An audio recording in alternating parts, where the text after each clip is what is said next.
With your permission, I just want to make a comment about some recent questions that have been raised concerning procurement. And I welcome the opportunity to really clear this up.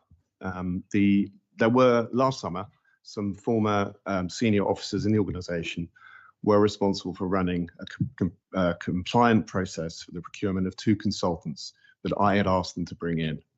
The decision to bring that specialist resource in was necessary to address 2 specific organisational needs. Improvements in communications, which you've just heard from the Mayor, are now working better, but which back then were not working. And I don't think there's any debate about that.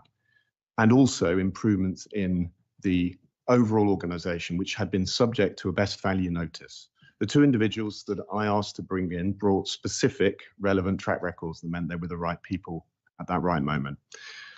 Earlier this year, the new monitoring officer brought to my attention the fact that the process that former officers had followed to bring in those people was not in compliance with our own internal procurement rules.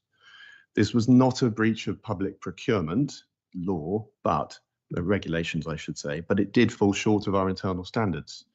When this information came to light, I instructed officers to sort it out, to regularise it, with one of the consultants who was looking to be kept on for a few months more, but the other was already scheduled to leave. So we just took the decision to regularise the one, but not the other.